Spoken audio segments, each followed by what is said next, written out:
This video will continue our experience with programming in C. We have already created a program that adds two numbers and gives us a sum. It is in fact a trivial program, but it's our opportunity to start building our experience base with this language and with working in the command line environment. So with that in mind, let's take a look at that command line environment. We are back to being logged into the Cephins, the NAU Cephins login system here. If we remember to look at ls to see what we're looking at, this lists what we have. We're going to change directory to examples. Take another ls and we'll find out that we have prog1. Now what we want to do is we want to develop a prog2 so that we can extend on it a little bit and do a little extra work. So I'm going to make another directory and I'm going to call it prog2. And now when I show that, I show both directories. We will go ahead and go into prog1. We can look in here. We've got our program that we have created here. We have our program in C, and right now we have it apparently opened right now, or this is a backup actually for the file. And so what I want to do is I want to copy this over to the program2 directory. So what I'll do is I'll do a cp, I'll do prog1c, and I'll do tilde. Notice what's in front of this guy right here. This is a tilde slash examples slash prog2.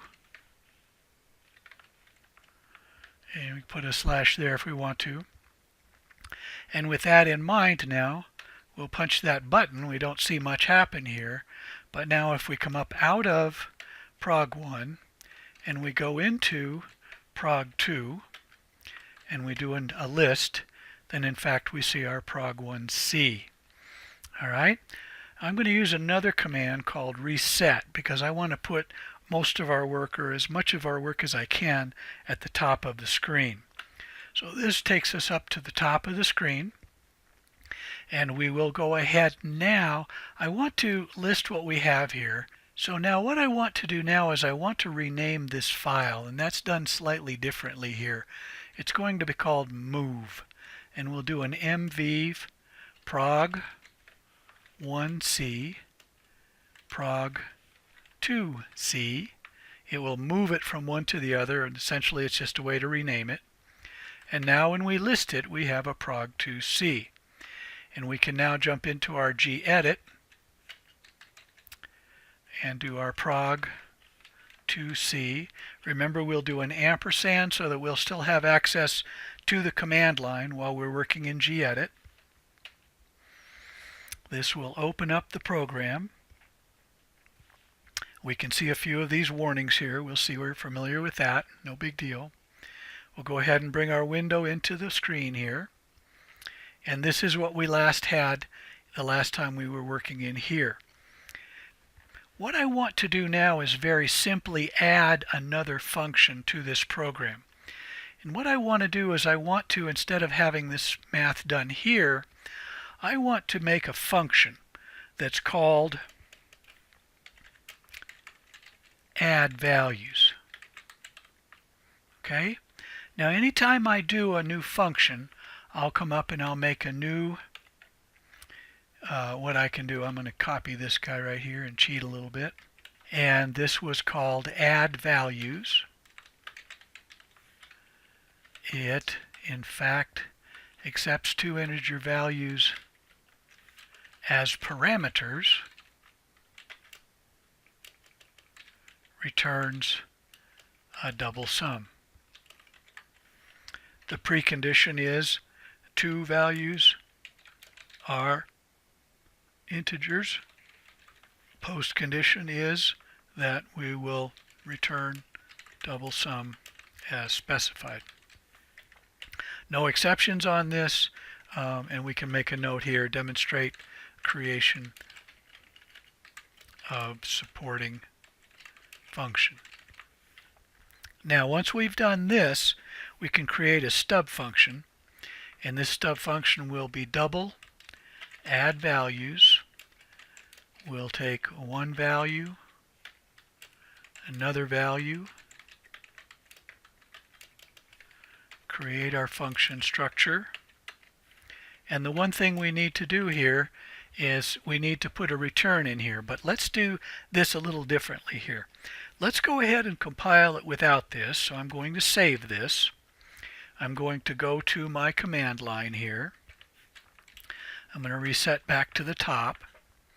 Let's go ahead and do our command line operation, gcc -wall -std equals C99 -pedantic. This is going to roll around to the next screen, and that's okay. And we have our prog2c. We're going to turn that into a program, and we'll just call it addprog2. So we punch that in here. Now a note, control in the function addValues, control reaches end of non-void function. That's exactly what we had happen here. We put this in here. We need to put something in here to make the compiler happy. So we're going to put this in as a temporary stub return. This is a very simple process here, but later on this is going to be very important for purposes of developing large-scale programs. I'm going to save this. I'm going to go back. I'm going to pull up our program command here. And we have sum is used uninitialized in this function, and that's in the function main. We can handle that. Sum is not used because we're not showing it here, and that's actually very good, because that will help you when you're writing programs. You find something, it's uninitialized, unused. We could initialize it. In fact, let's do that. We'll set sum to 0. And once we do that,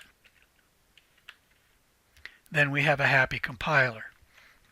But this program doesn't work right now because it'll have a title.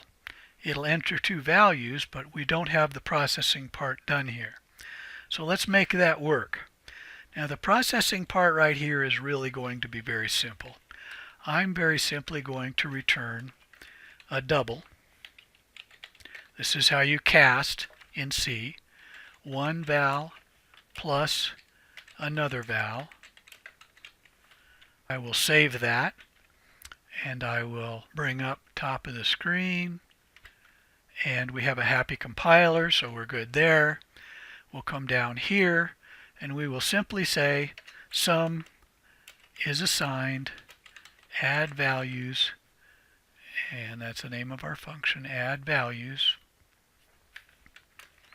and we will add the augend and the addend. Save that, go back to reset, top of the screen, happy compiler. We can look at what's available here. We have addprog2, so let's run that guy. addprog_2, that's our program. We get our title, we enter the augend, we enter the addend, and then we get our sum. 65 and 15 is 80. So let's come back to our program here. What we did here was we developed a supporting function called addValues. We put that together here and made it do a very simple addition process, but it did involve casting. And then we brought it here. Now a point here in C, this is going to change later on because this is really not handy this way. We have better ways to do this, but in a simple C program, the supporting functions must be ahead of where they are used in the main function or in any other function. So we see that we put this function ahead of the main. What this would end up in a big program is that the main would be way at the bottom of a long program, and again, we have better ways to do things than that. We did not change this part of the program significantly, but we did add a new function. We called that function, and then we found our answer and we're on our way. So we're going to wrap this up here, and we will go ahead and continue on in the next video after this one.